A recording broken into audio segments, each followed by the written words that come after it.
Bonjour tout le monde. Je suis contente de voir tant de monde et tous ces invités. Je suis un petit peu gênée, fébrile en dedans de moi. Je suis nerveuse parce que j'essaie toutes de vous rapetisser parce que moi, je suis habituée avec les jeunes, un petit primaire, et là, ben, vous êtes un petit peu plus grand, là. J'ai un petit peu plus de misère avec ceux qui ne sont pas fait la barbe, là. Vous savez, j'ai comme un intérêt ici, on parle du demi-marathon. C'est un bon objectif parce que, dans le sens, ça nous aide à nous motiver à se garder en forme. Je pense que c'est important aussi de prendre soin de notre corps, mais aussi j'avais un intérêt parce que M. Gosselin, il me parraine pour une commandite pour le demi-marathon. Et je cours juste une fois par année. Il y a quelqu'un qui me demandait tantôt, faites-vous plusieurs marathons? Donc seulement celui-là des 2 rives, parce que c'est pour des cols aux vies. On demande des commandites pour ça. Fait que même s'il me reste une couple de 1000 à faire, que je ne sais pas combien que je vais faire, je dis, il faut que j'aille jusqu'au bout parce qu'il y a une commandite. J'ai la c'est ça. Mon témoignage, c'est une histoire unique comme chacun a ici. Hein, chacun, on viendrait ici, puis des fois ça peut se ressembler, mais il y a beaucoup de différences aussi. Il y a plusieurs générations aussi. La nouvelle génération, je souhaite qu'il y ait quelques paroles qui puissent vous interpeller. Mais c'est sûr que je vais parler un peu des choses qui étaient dans mon temps aussi. Je suis présentement à ma semi-retraite. C'est quasiment pire qu'avant que je sois en semi-retraite, là, mais je suis enseignante encore à l'école Louville. C'est comme, je vous explique un petit peu pourquoi, rendu à mon âge, que je suis rendue encore là. Mais moi, c'est pas vrai que j'ai été dans l'éducation toute ma vie. Parce que j'ai rentré dans mon programme du bac, j'avais 40 ans. J'ai fini à 43 ans et demi, presque 44, puis là, ben, j'ai embarqué dans le monde du travail. Fait que, il y a encore d'espoir pour plusieurs, c'est de retourner aux études. Mais, puis en même temps, c'est un peu raison, parce que j'ai travaillé d'une polyvalente comme secrétaire avant. J'aime beaucoup les enfants, fait que c'était... j'ai 3 enfants, c'est ça. J'ai mes 2 filles qui sont ici, les 2 plus vieilles, Caroline et Valérie. Et j'ai un garçon aussi. Alors, mon garçon, il y a 2 garçons à lui. Ma fille Caroline, la plus vieille, elle a 2 garçons qui sont ici ce matin ici. Merci d'être venue. Et ma fille au centre, Valérie, elle a 6 garçons. Et une fille. Fait que sur mes 11 petits-enfants, j'ai une petite fille. Alors, ça veut dire que j'ai 11 bénédictions. Grande bénédiction. Ce matin, je veux vous exprimer la joie d'un événement qui a bouleversé ma vie en février 1976. Je vais séparer ce message-là en 2 parties. Une partie, on m'en fait croire, puis une partie, Dieu a décidé. Je vais commencer, on m'en fait croire. Moi, j'ai été élevée par des parents qui s'aimaient. En passant, c'est le plus bel héritage, de voir des parents qui s'aiment. Entourée de 3 sœurs et de 3 frères. Ça, Valérie a voulu imiter ma mère, puis 7 enfants. J'ai grandi en taille, mais pas toujours en sagesse. Ben, en taille moyennement aussi. J'étais une personne qui croyait en Dieu, mais j'y croyais plus intellectuellement. J'ai été enseignée par des religieuses. Ces dernières m'ont fait croire que la Bible est la parole de Dieu, écrite en 2 livres. C'est ce qu'on m'a dit. L'Ancien et le Nouveau Testament.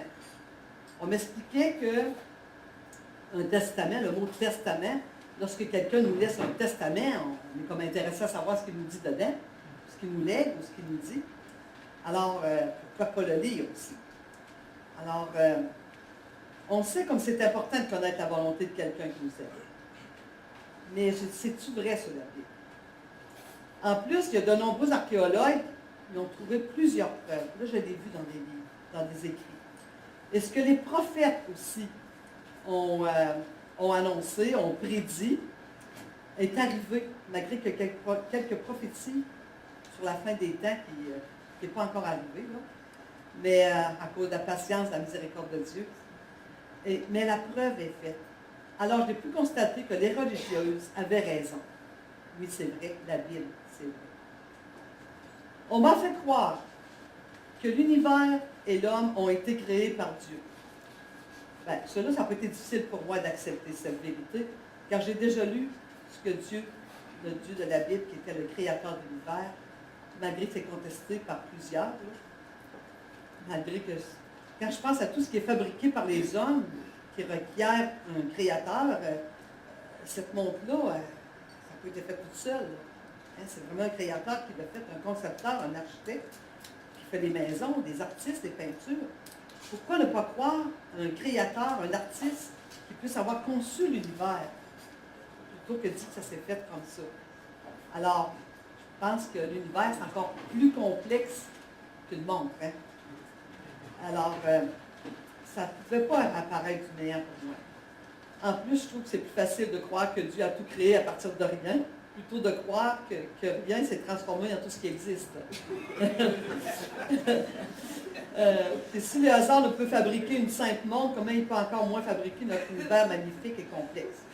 Alors, ce que les religieuses m'avaient enseigné, c'était vrai. Ensuite, on m'a fait croire que l'enfer existait. Là, ils m'ont fait peur, par exemple. Oui, j'avais très peur d'y aller. J'en rêvais. Je me voyais tomber dans une gouffre de feu. Heureusement, je me réveillais avant d'aller dans le fond. Oh. Puis là, quand j'ai lu dans la Bible, dans Matthieu 13, 42, il dit « Ces anges les jetteront dans la fournaise ardente où il y aura des pleurs et des grincements de dents. » Dans l'Apocalypse 20, on dit « Et le diable qui les séduisait fut jeté dans les temps de feu et de soufre. » Je ne sais pas si c'est des... Je ne sais pas exactement si c'est un symbole ou c'est réellement du feu. C'est pas ça qui est important, c'est qu'on souffre. Parce que sans la présence de Dieu, c'est intolérable. Parce que les bons comme les méchants profitent de la présence de Dieu. On profite du soleil, on profite de l'atmosphère, on profite de tous les bienfaits. Alors, je pense que qu'est-ce qu'on m'a fait croire à l'enfer, je crois que c'est vrai. Les religieux disaient vrai. Malgré qu'on chicanait assez souvent, j'aimais beaucoup mes frères et sœurs. Mais mon frère d'1 an et demi, mon cadet, était pour moi un sujet d'inquiétude. On m'avait fait croire, juste m'avait dit, qu'on ne pouvait pas entrer au ciel avec le péché. Et c'était vrai, et le pire, c'est que c'est encore vrai. Parce que dans l'Apocalypse, on dit, ne vous y trompez pas, ni les débauchés, ni les idolâtres, les voleurs, les ivrognes, etc., n'hériteront le royaume de Dieu.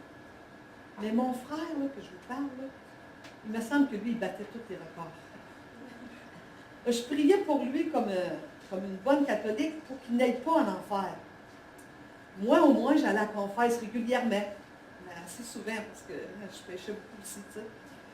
Fait que, mais de la confesse au prochain péché, j'étais presque sûre d'aller au ciel. Un jour, ce fameux frère pour qui je priais m'a dit qu'il était sauvé. J'ai dit, quoi? Sauvé de la police? Tu sais. Mais là, il a sorti quelque chose de sa poche de un couteau peut-être. Non, il a sorti une Bible. J'ai dit, non, ça ne marche pas. Là. Il dit, tiens, c'est à toi que je pense, parce qu'il dit, je sais comment tu pries pour moi. Puis il dit, quand on m'a parlé de la parole de Dieu, c'est à toi, je voulais vite t'en parler tout de suite. Là, j'ai dit, passe-moi ça, cette Bible-là. Là, j'ai dit, non, ça ne marche pas. Il est dans une secte, c'est certain. Fait que là, je peux vous dire que j'ai été des semaines sans faire mon ménage. Je n'ai pas invité personne chez nous. J'avais sa Bible et j'avais la Bible de Jérusalem, des catholiques. Et moi, j'en trouvais plus intéressant parce que pour moi, il y avait des images. Il n'y avait pas d'images, c'était plus petit. Et là, je comparaissais. Et je trouvais qu'il y avait des places dans la Bible de Jérusalem que le parler est encore plus cru. Mais ça disait la même affaire. Là, c'était pour mon frère qui me parlait, c'est la Bible, la parole de Dieu. Là, c'est moi qui me suis fait prendre. Là, je ne savais plus quoi faire parce que pour moi, je suis une personne à tradition, puis pour moi, ce qu'on m'a enseigné, c'est important. Ce que les religieuses m'ont enseigné, puis ils m'ont enseigné des bonnes choses. Mon père et ma mère m'ont enseigné des bonnes choses aussi, des bonnes valeurs. Puis, là, je remémorais tout l'enseignement que j'avais reçu. Comment pouvait-il dire dans Romains 6, 23 que car le salaire, il disait, car le salaire du péché, c'est la mort. Ben, la mort spirituelle. Oui, je sais, j'ai peur de la mort. C'est correct, ça. Mais les religieuses me disaient aussi que Dieu m'aimait.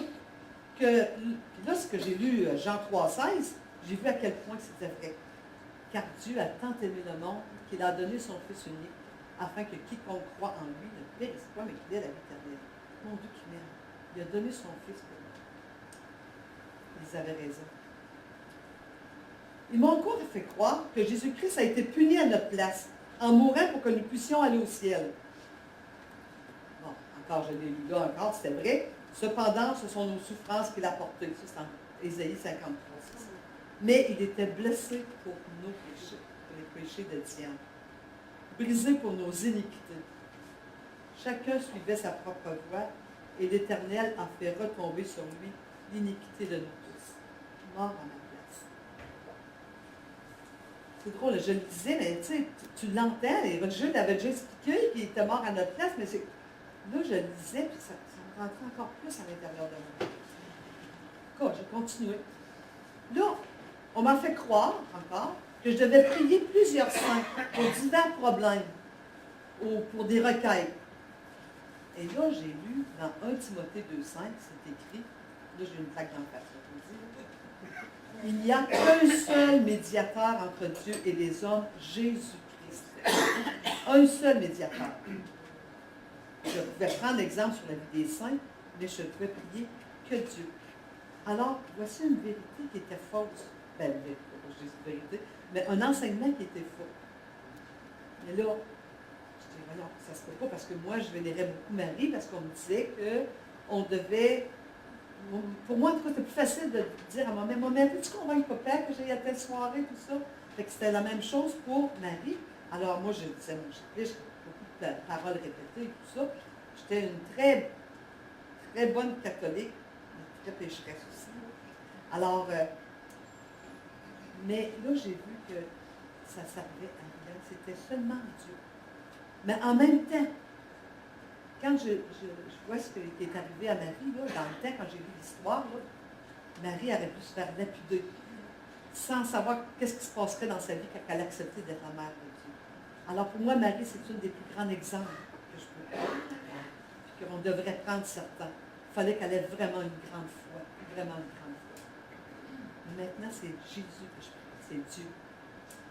Aussi, on m'a fait croire que je devais faire du bien, des bonnes œuvres, aimer mes ennemis, aller à la messe, faire l'aumône, prendre soin des malades, etc. pour aller au ciel. Alors, un autre claque d'en face.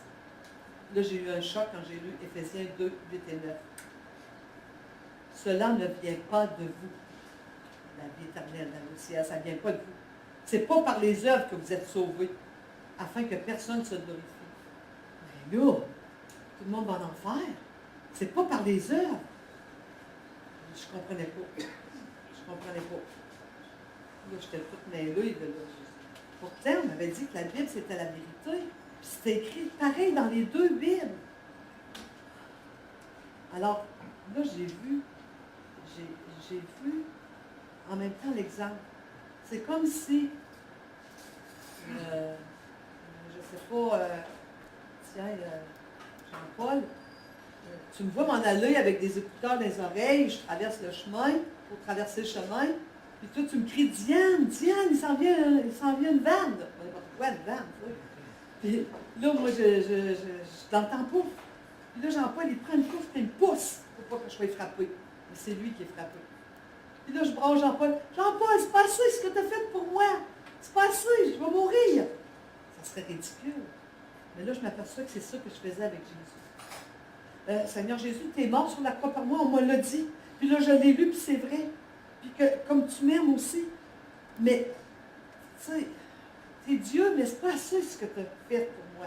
Il faut qu'en plus, là, j'ai la messe, puis que je fasse du bien autour de moi, puis que j'aide aux pauvres, puis tout ça. C'est comme si je blasphémais. C'est comme si je disais, Dieu, tu n'es pas assez fort. Dieu, tu n'es pas assez puissant, tu n'es pas Dieu. C'est comme si on n'avouait pas qu'il était Dieu. Là, je comprenais, mais je ne voulais pas. Je ne voulais pas accepter ça. Je ne voulais pas. J'ai fait des recherches, et d'avoir des mots que ce n'est pas vrai, ça n'a pas de bon sens. Mais là, ça a pris 3 mois avant que je cède à Dieu, après avoir vu la vérité. Heureusement, Dieu était bon pour moi, pas qu'il n'arrive à rien avant. Parce que mon vrai Dieu, là, c'était pas Dieu le Père, c'était mon Père. Mon Père, Yvon Paquet. C'est un homme là, que je vénérais. Pour moi, j'avais le meilleur père, le père le plus fort, le père le plus puissant, quand on était enfant aussi. Là. Mais je ne savais pas à quel point pour moi qui était important. Puis, malgré que je n'étais pas un cadeau à l'adolescence, mon père, il me donnait souvent un exemple. Là, levez-vous donc derrière, là. Regarde, votre soeur est déjà partie pour la messe, là. Envoyez-les-y. Puis, il me donnait souvent un exemple comme ça. Mais là, je l'aimais, mais je voulais qu'il comprenne la même chose que moi. Je ne voulais pas accepter ça. Je ne voulais pas accepter Dieu dans mon cœur tant que mon père ne l'avait pas accepté. Là, je pleurais, puis j'essayais d'en parler de papa. Mais papa, pour lui, les traditions, c'était tellement important. Tellement important.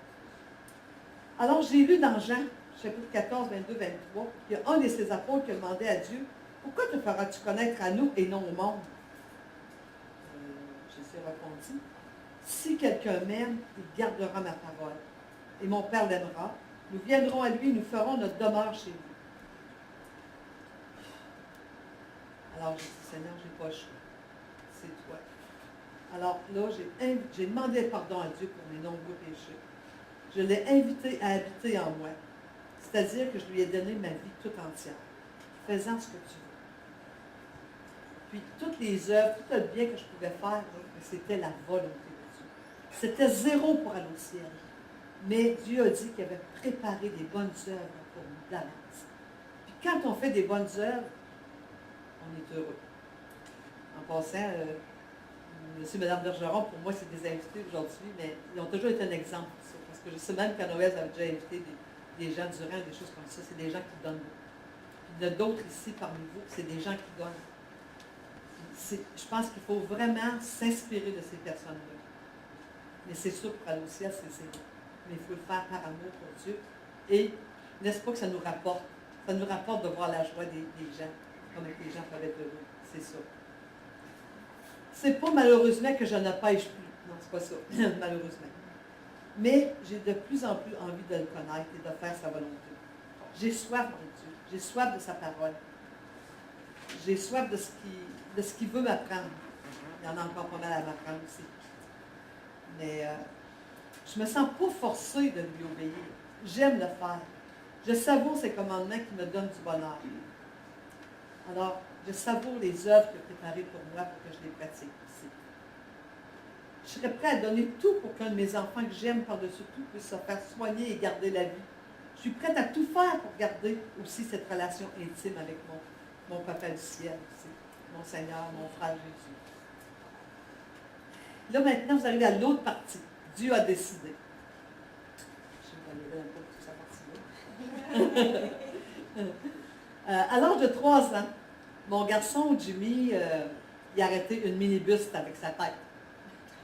Il s'est fait frapper. Et puis, des fois, je l'agace, moi, il est resté des séquelles, hein, Jimmy. Mais c'est ça. Là, ben, je ne savais pas s'il allait mourir, il y avait une grosse fracture du crâne et tout ça. Mais au bout d'une semaine, ça ne paraissait pas, mais il fallait que je surveille pour qu'il saute, là, parce que il était assez... il bougeait tellement, là, encore d'ailleurs. Puis, mais Dieu a décidé qu'il gardait mon enfant. Je n'étais pas capable de prier. Je me vois encore à l'hôpital, couché à côté de lui, le lit à côté de lui. Puis je disais, ça faisait pas longtemps que j'avais accepté Dieu dans mon cœur. Puis j'étais là, Dieu, je ne suis pas capable de prier. Je ne suis pas capable, je ne peux pas dire, garde mon enfant. Parce que je veux que ça soit ta volonté. Mais je ne veux pas que tu me l'enlèves non plus. Mais je parle, mais je dis aux gens, priez. Je dis aux autres de prier. Je vais toujours me souvenir de ça. C'était Dieu.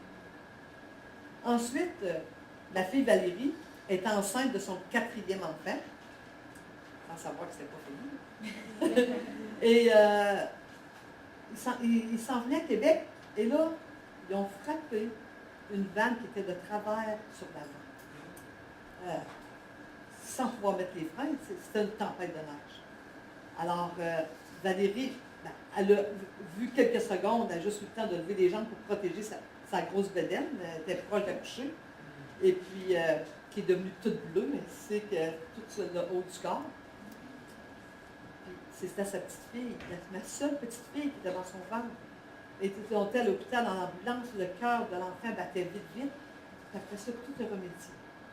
Le Seigneur voulait que j'aie une petite fille au moins. Alors, le Seigneur a décidé qu'il gardait ma fille et ses enfants, ma petite fille. Ensuite, j'avais ma grande fille, Caroline, parce qu'elle voulait beau avec sa sœur. Sa sœur, elle disait, avoir au moins 4 enfants, Valérie, tout ça.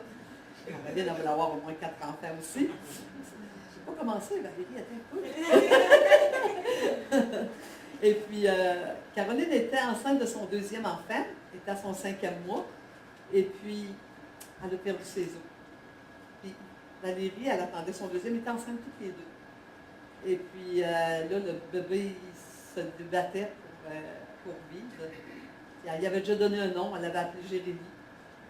Et puis, on a vu le liquide amniotique. Il ne pouvait pas l'opérer parce qu'elle n'avait que 21 ans, puis il ne voulait pas briser son utérus. Fait que le bébé est décédé, il manque de liquide amniotique. Et ensuite, bon, ben, ils ont dit, tu vas pouvoir le prendre dans tes mains, Caroline. Elle a à peu près la grandeur de ta main, tout ça. Mais là, le bébé sortait pas. Il avait beau essayer toutes sortes de méthodes, ça ne fonctionnait pas. Fait que là, il s'est installé la mangeuse de chair. Parce que la mangeuse de chair, ça s'installe jusque pas le gigant. Il y avait beau jeu, là. Le bébé mort, là, il y avait beau jeu. Fait que là, ça n'allait pas. Ils m'ont appelé. Ils ont dit, vite, ils m'ont été à l'école. Viens-t'en. Les médecins nous disent à mon mari et moi, puis au mari à Caroline, qu'il y avait comme 90% des chances qu'ils ne survivraient pas. Puis que, parce que là, ils ont appelé des spécialistes, le spécialiste de M. Bouchard, là, qui a perdu sa jambe pour une mangeuse de chair, là, aussi. Puis finalement, il y en est venu un qui a changé ses antibiotiques pour 4 autres plus forts. Vous avez remarqué, ma fille, elle n'est pas très grosse, là. Mais avec ces antibiotiques-là, on aurait dit le bonhomme Moffleur. C'était épouvantable, on m'était enflé de partout, là. On voyait juste le bout de ses cils. Encore, ils l'ont opéré en catastrophe. Le bébé, bon, on ne pouvait plus le voir vraiment, là, il était pas beau. Et là, on dit, pourquoi ça? Même moi, je dis, Seigneur, donne-moi des forces, il faut que je sache si c'est pour mourir, il faut que tu me donnes des forces tout de suite. Parce qu'on dit que Dieu nous donne des forces juste au moment, et là, ça faisait trop mal. Puis là, il y a un verset qui est venu, quelqu'un qui me dit, fais silence devant l'Éternel et attends-toi à lui. C'est comme s'il me disait, arrête de broyer, Diane, va t'en garder ta fille. Même si les médecins, là, ils n'ont pas d'espoir, là, allez garder ta fille. Et moi, je n'ai pas broyé du tout ce soir-là. Je savais, mon mari, il a broyé toute la nuit, c'était pas une petite affaire. Le lendemain, après son opération, j'étais là à 5h30 du matin, puis j'étais allée la voir. Le Seigneur l'a gardé. Il y avait un plan pour elle. Parce que là, ils ont tout enlevé son système reproducteur. Question d'avoir le bébé. Mais Dieu, c'est parce qu'il y en avait un. Il y avait un petit gars en Roumanie, il avait 3 ans. Ben, pas il y avait. Il avait le même âge que Jérémie aurait eu, probablement. Puis à 3 ans, il est arrivé ici, puis ils l'ont adopté. Les plans de Dieu, comme ils sont faits. Anthony d'amour. Non, Anthony tout court. C'est ça. Alors, c'est Dieu qui a décidé. Et puis, moi, c'est drôle, hein? J'avais pas beaucoup d'estime de moi. Je travaille encore ça des fois, là, mais c'est beaucoup mieux quand même.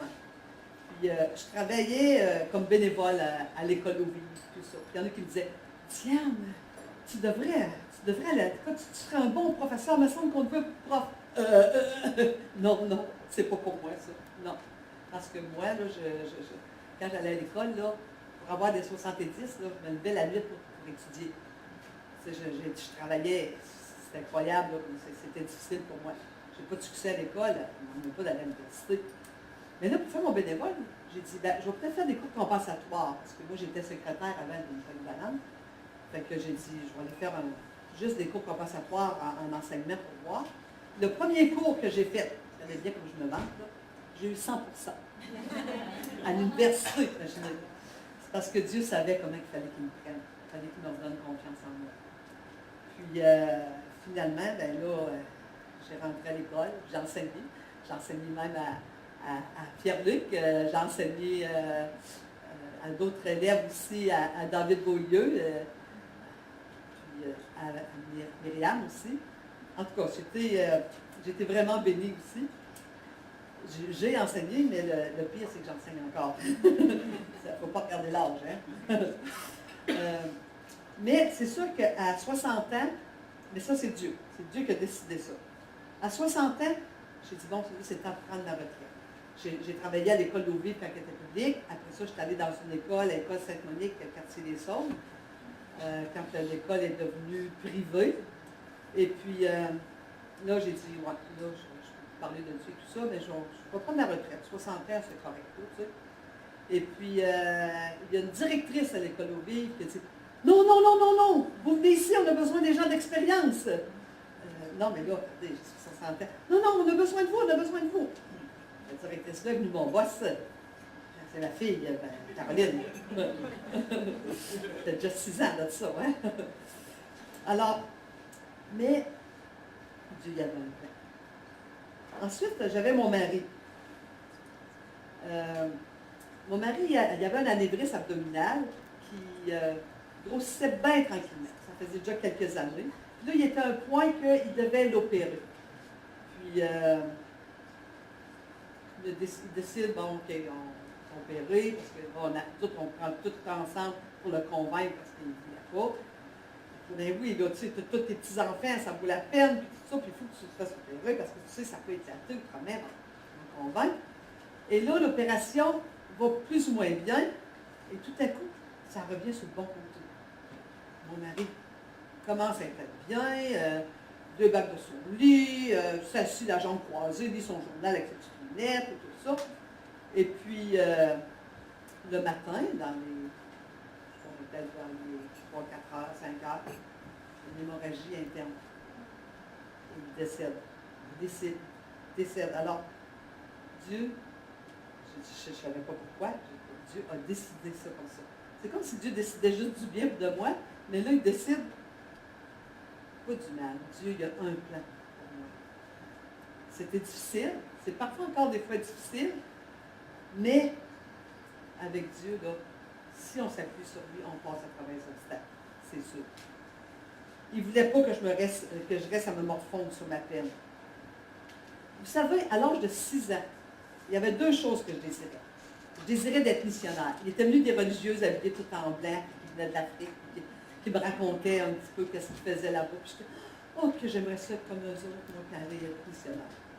Puis, j'étais prise avec un autre. On faisait des pièces de théâtre à l'école.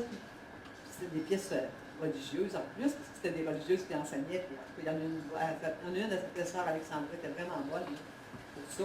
Là, c'était ça, je voulais être actrice. Mais l'orienteur, qui était un religieux, dit non, non, je ne pense même pas à ça.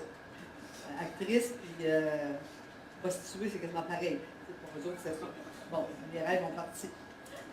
Mais, comme à 60 ans, un 6, on ajoute un 0, le Seigneur a permis que les 2 choses arrivent.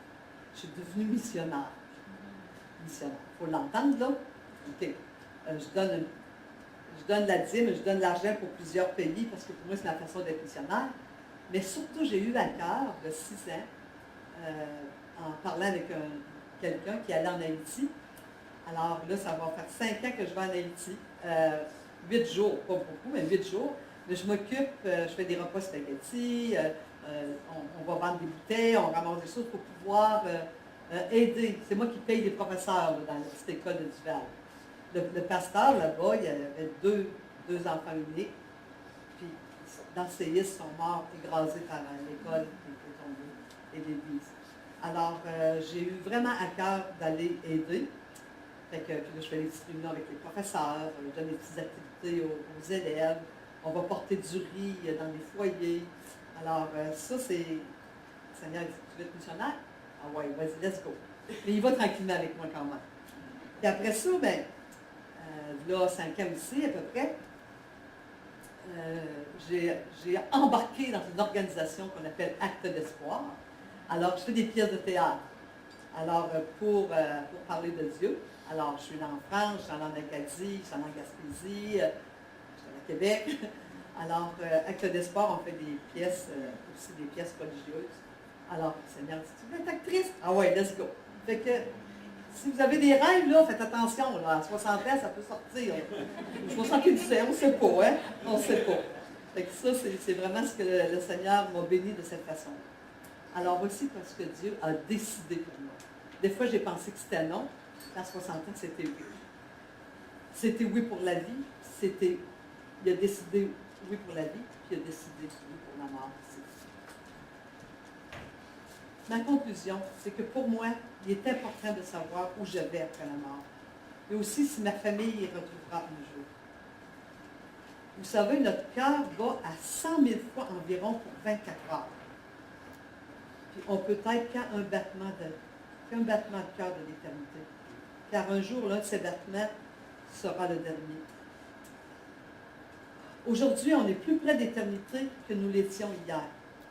Peu importe en quoi ou en qui vous avez choisi de placer votre foi, vous pariez la seule vie que vous avez et votre bien-être éternel sur votre décision. Dans Hébreux 4, 7b, il est écrit « Aujourd'hui, si vous entendez sa voix, n'endurcissez pas votre cœur. » Avec cette joie de répondre à Dieu, de croire à Jésus, mort et ressuscité pour vous, de vous abandonner à lui en vous repentant et en vous laissant guider et porter par lui. Et je reviens au verset Jean 3,16, que je change les mots. Je ne suis pas supposé changer les mots dans la Bible, mais je change pareil. Car Dieu a tant aimé le monde. Le monde, je fais partie de ce monde-là. Chacun fait partie de ce monde-là. Car Dieu a tant aimé Diane, Francine, Lise, Sylvie, tout. Chacun de nous. Dieu a tant aimé le monde qu'il a donné sa vie afin que quiconque, je suis encore là-dedans, quiconque, on va reprendre Antoinette, Francine, Caroline, Nicole, Fernand, Jean-Paul, je vais tout vous nommer. Alors, c'est ça. Fait que quiconque croit en lui, il veut qu'on croie en lui, ne périsse point, mais qu'il, encore chacun de nous, on va dire que je vais là, qu'on soit sauvé, qu'on ait la vie éternelle. C'est ce que je souhaite à tout le monde, c'est mon grand. Merci beaucoup.